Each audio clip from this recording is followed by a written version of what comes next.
This is Sales Players, and I'm your host, Jesse Woodbury.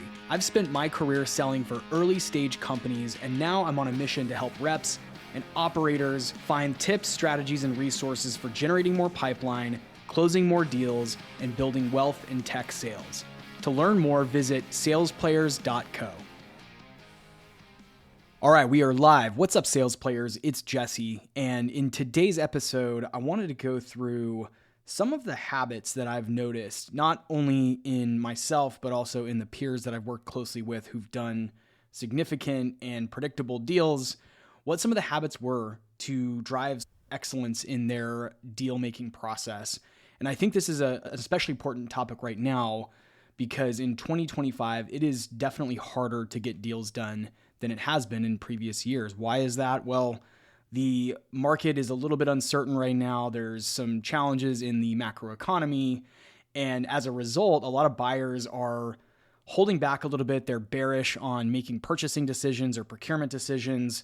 A lot of people out there are concerned that they might lose their employment, especially if they make the wrong purchasing or tool decision. And so people are playing it a little bit safer than they normally would. I'm telling you, a few years ago, it was a different animal.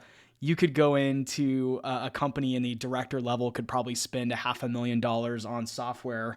And in 2025, it seems like now there's all this red tape. Every single deal that I'm working on right now, someone much higher than the person I'm working with has to sign off on it, has to review it, and ultimately stamp the deal. So deals are getting more complex. There's more parties involved. There's more red tape around everything. There's a lot more decisions that have to get made and people who have to raise their hand and agree to moving forward before they actually sign any kind of order form with you, right? So these are the challenges we're facing right now. And from my standpoint, I don't necessarily see it getting any better anytime soon unless suddenly the economy turns a corner and everything goes back to how it was, or we see a big boost in the stock market or something like that. But for now, I think a lot of people are just sort of hanging on tight to their role and trying to play it as safe as they can, which makes it really tough right now. So all of that said, this is even more important in 2025 because for every conversation you do get to have, every business conversation you get to have with your buyers, you want to try to maximize your odds of getting that deal done. And one way to do that is follow some of these habits that I'm going to outline here in this episode that are going to make your deals a little more predictable, and they're going to help you just do everything you can in your power to get a deal done. There's so many things right now that we can't control. Again, we can't control the macroeconomy.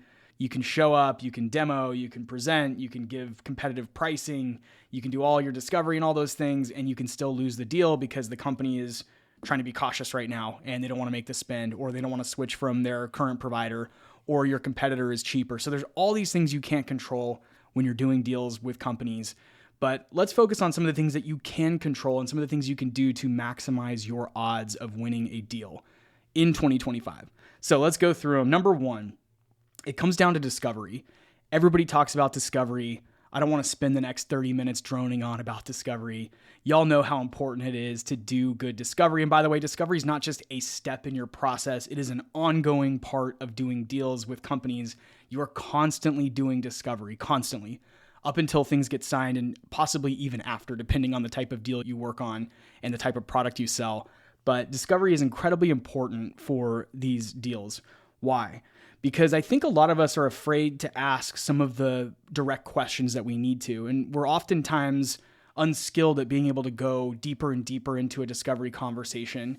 I think the biggest challenge I've seen with sellers is that they don't think of discovery as a two-way conversation. They think of it as some box they have to check so that they can tell their manager that they did discovery on the deal. Well, that's pointless. Don't do that. Don't be guilty of that. Use discovery as a two-way conversation with your point of contact, or points of contact preferably, in your deals. Ask the questions that you need answers to. Don't ask questions for the sake of asking questions. What do I mean by that?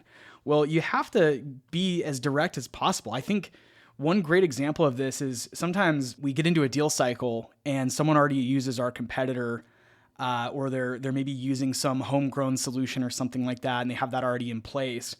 One of the first questions you should ask is, why would you even change away from our competitor? Why are we even having this conversation in the first place? And it's crazy because I think so many of us are afraid to ask that question because we're afraid of what the answer might be. but you'd be surprised how much credibility that's going to build with your buyer if you come in swinging with that question, right? Hey, you're using XYZ tool today. What's prompting the change? Why are we even talking? Are you not happy with that current tool? Is your homegrown system that you've built not working? Tell me more about that. What's brought us together today? And that's, again, an example of just being a straight shooter in your discovery and really asking the questions you need answers to versus asking some, ceremonial questions that you think you have to ask so you can later go and tell your manager that you did discovery on a deal. Don't do that. Don't waste any time. Treat it as a peer-to-peer conversation. That's how I think about it. And this is thanks to a lot of mentoring from people who have had on the show before and who you might know that have, helped me understand how to go about discovery in the proper way. And I could do a whole episode on discovery, and maybe I will.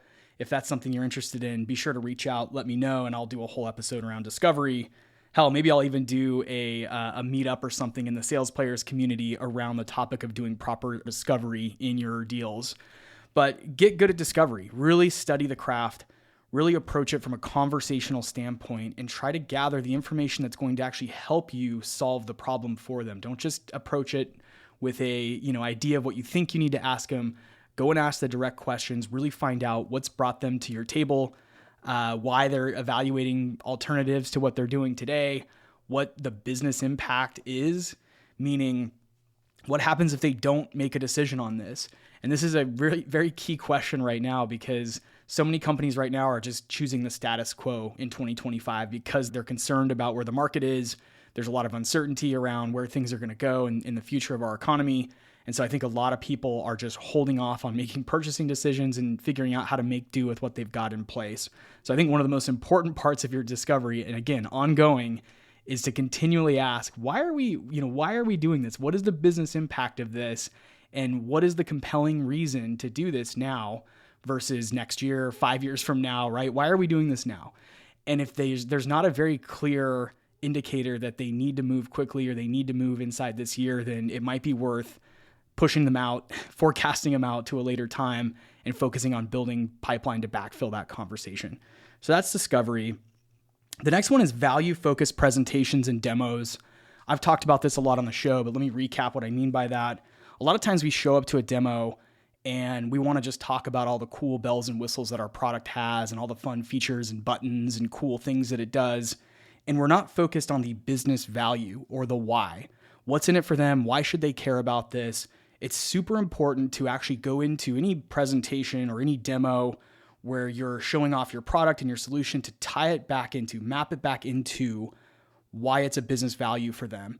So in order to do that properly, you've got to get pretty good at discovery because you have to understand the why. You have to understand what the business impact is of them evaluating your tool so you can then map features and functions back to those business problems that they're having and show them the value, time saved, dollars generated, whatever drivers you use to sell your product, whether it's growing revenue, saving on operational costs, or reducing risk for a company. Those are the three main ones, and I'll get more into that in a second. But you need to be able to map your features and functions, the things, the bells and whistles that your product does. You need to map those back to actual business value. And you need to tie it back into what's in it for me, why should I give a shit about this, and why should I care about this right now? Those things are incredibly important, and the best sellers out there are doing those things to help round out their deals. So that's value-focused presentations and demos. The next one is building a close plan. Not enough people are doing this. This is something I've talked about ad nauseum on the show. It's actually a big part of the coaching program that I offer one-on-one is to teach my coaching clients how to build a close plan. Now, there's multiple use cases for that. One use case is building a close plan for your job interview. And that's the main one that I support through my coaching. But most of my coaching clients can actually apply the same principles of that close plan to actual deal making. And this is something I'm a super nerd for, which is why we had Ross Rich on the show last year. And I'm a huge fan of what he's building over at Accord because I was so excited to see someone actually put this into a software platform, something that I'd been doing on Word documents and Google Docs in the past. He's actually built a SaaS tool that can help you execute a close plan. So be sure to go check out Accord if you're looking for tools to help you build a close plan. But let me give you an intro to how I think about a close plan. Essentially, it's a project plan. You have to think of your deals as a project because there's so many stakeholders involved, because there's so many steps in the process and there's so much red tape these days around making a deal in a company with software or any technology, you have to actually treat it like a project manager, not just a seller, but a project manager. And you've got to get your stakeholders marching in the same direction as you. And the closed plan, a collaborative one, is the best way you can do that. And if you're interested in learning about my template and my process for this, let me know. Please reach out. I want to talk to you about my one-on-one coaching because I would love to share my template with you so you can have this in your own deals. Because what it'll do is it'll make your deals more predictable. And it's also going to make things easier as you go and ask for resources internally at your company. Because if you can show up to an internal call with your vice president of sales and your head of solutions consulting and anyone else who might need to be involved in your deal, your finance team, right? Your account management team, whoever that is, and you have a plan, a documented plan for how you're going to execute on this and get them to a signature and then into a post-sales process, you're going to win big. You're going to get a lot of credibility, not just from your internal team, but from your external buyer personas as well. So that's a closed plan. Again, it's a step-by-step milestone plan going from call one, intro call, to demo, to pricing, to all the things that need to happen in order to get a deal done. Procurement review, legal review, infosec review. It maps all of those different things out and puts timestamps on those so that you can actually help hold your prospects not accountable. I don't like that word, but you can help guide them, right, to moving things along quickly. And if it's collaborative, if you do it in like Google Docs, which is what I do sometimes, I will actually have my prospects in the document making updates and tagging other people within the document. And that's when you know you're in a really good spot in a deal, is you see your prospects jumping into a live Google Doc and making updates to the close plan. So the top people in this business make close plans, full stop. And if you're interested in learning more about how it all works, let me know. I want to talk to you and I will show you my template, which you're going to love. It's going to make your job a hell of a lot easier.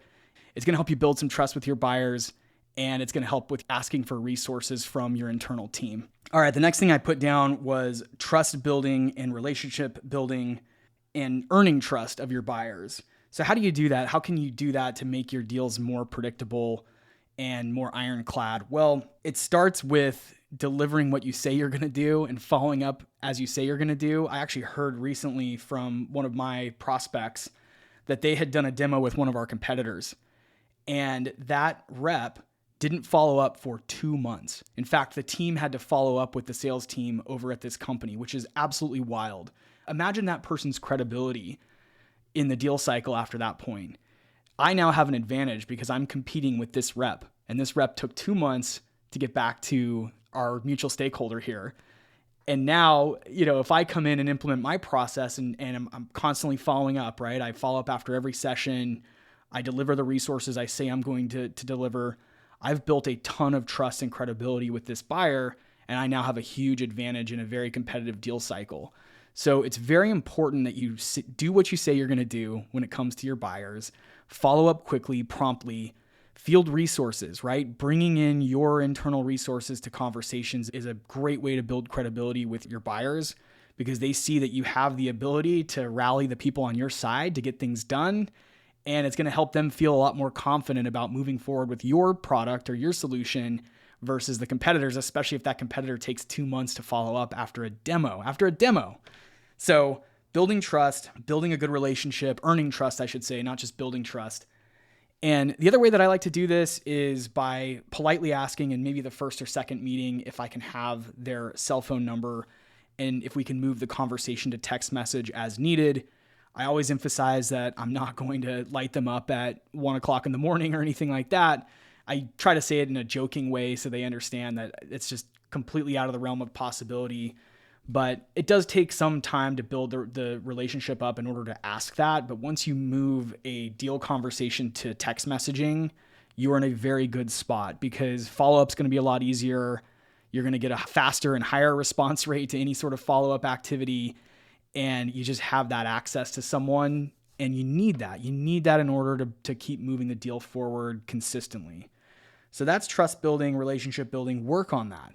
Work on ways that you can continually deliver value to your prospects, whether that's arming them up with resources as they go in and have internal conversations with their leadership team, getting on a text messaging basis with them, being able to deliver business case ideas and value points in a really clear and concise way. And I've got templates for this. Reach out if you'd like copies of my value drivers template or my objections template as well, because those are also things that will help build credibility. Is if you can address objections very quickly and very seamlessly, then it's going to make life a lot easier, and it's going to help you build a lot of credibility with these buyers. All right, the next thing I put is threading/peering. Everybody throws these terms around in the business, but let me recap what they are. Threading is you can't just have one point of contact anymore in a deal. If you sell to DevOps and you have the head of DevOps involved, that's great, but you should probably also have someone at the VP level, the VP of engineering or VP of DevOps. You should probably have someone beneath the head of DevOps, a DevOps analyst or manager, a business user, someone who can champion for this on the front lines. And then maybe, depending on how big the deal is or what type of solution you sell, you need to eventually get the CTO or someone at the C level involved. Furthermore, you also want to get the finance team involved, the procurement team involved, the information security InfoSec team involved as well. And depending on what you sell, that list can keep going on and on and on. So that's threading. Is you don't want to have just one person that you speak to only. You want to get yourself out of the silo and have multiple parties moving this along on the buyer side. And the reason for that, and I don't want to sound disrespectful or dark or anything like that, but imagine if you were selling to the head of DevOps and that person got hit by a bus. Now you don't have a deal because that's the only person that you'd had siloed all the information with. You'd done all the demos and all the discovery with one person, and then that person goes out and gets hit by a bus. Now your deal's dead and you're not going to close it. You have no one else to go to. And I hope to God no one's prospect gets hit by a bus. But imagine if that person leaves the company, they walk away, they quit, they retire. I've seen all of those things happen. And the reason I'm so passionate about threading is I've been burned by it in the past. So I've had a single thread into a deal and that person moves on to another company and now the deal's gone. There's no one else there who's been briefed on what we were talking about, and you effectively have to start over again. Now, peering, which is different than threading, peering is bringing your executive level resources into conversations with the buyer's executive level resources. The reason for this is because a lot of times in business, the vice president of engineering does not want to talk to an account executive. The vice president of marketing probably doesn't want to talk to an account executive. Now, I'm not saying they don't want to talk to you at all, but they don't perceive you to have the same sort of level of business expertise or hierarchy or whatever the term is. You're just not quite on the same level as them. So if you have a meeting coming up with the vice president of engineering, you might want to bring your vice president of engineering or your vice president of solutions, or even your vice president of sales is probably better than you showing up alone to a conversation like that. Execs want to match people that have their same title. And so it's really good to not only build relationships on your internal team, but use those executive level relationships from your internal team to match the resources that are needed to make decisions on the buyer team. There's a whole art form behind this, and I've talked about this on the show before, and I'll probably do another full deep dive episode on it again. It's not something you're going to learn overnight. It's something that's going to take a lot of repetition and cycles and a lot of practice to develop the art form of executive peering. But once you figure it out, there's a tactful way to approach it, and you can get, your champion to help you coordinate on the executive side of their business. And if you're doing the right things, you're building good relationships internally on your side and able to field executive resources for those conversations. They're very powerful because, again, if a vice president or a CTO or a COO is making the decision on the business side, you want to have your matching resources help push that decision along. And doing this is also going to build a lot of goodwill internally and externally on these deals. So you've got to get into a practice of doing it. Go out and study the topic, do what you can to learn more about it, and just know that I'll probably do a deep dive episode on this in the future. So that's threading and peering. The next thing I put down was business case. You have to always be talking about what the business case is for your product, not just the sort of pain it solves for, but what's the business impact. And I touched on this earlier when it came to discovery and value-focused presentations. But I think the best reps from what I've seen and from the deals that I've done where I've pulled out a very strong business case, where we really went through with a fine-tooth comb and mapped out the business impact of the solution, whether it was, again, cost savings, revenue creation, or risk mitigation. Those are the three main value drivers that you're going to see in B2B sales. And if you can go deeper on those topics and figure out what value you're adding, it's going to help you get a bigger deal done, and it's going to help secure your deal in a way that it wouldn't if you didn't spend the time going through business case. And I'll give an example of a deal I did a few years ago. This is one I talked about on the podcast previously. It was my largest enterprise deal. We were able to paint a picture of how they could drive new revenue from our product in order to re-engage stale customers that had gone quiet on them for years. They had a database of like a massive database of customers who they hadn't heard from in years. This was a subscription company. And so we were able to showcase how our tool could be used to engage all those customers, what the average forecast would be for if, some percentage of those new customers reconverted again into existing and active customers, what the financial impact of that would be for their company. They were able to take that story all the way up to the CEO of the company. This is a publicly traded services company, and the rest is history. It resulted in the largest deal I've closed. Everybody on the buyer side got these massive bonuses because they were able to actually execute on this and drive that revenue. So that's the level you've got to go when it comes to business case. You have to keep asking and trying to understand. Again, part of discovery is continually asking and understanding why does this matter? Why does this matter now? And what is the business impact of this for your brand and your company? And really build that out and build out visuals as best as you can. Put this into decks, put it into spreadsheets, have conversations with your buyers around the business impact.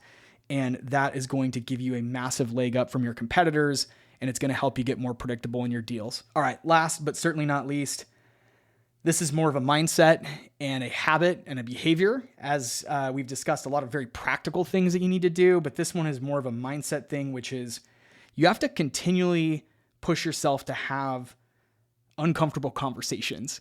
That's the game that we play here in tech sales and B2B tech sales. Is the more uncomfortable conversations you can have, the more money you're going to make in this business. I know that I'm not the first person to say that. I think Tim Ferriss is where I originally heard that from, where he said something like, your wealth or your net worth is directly correlated with the number of uncomfortable conversations you're willing to have. And I totally believe that. And I think it's especially true in our world.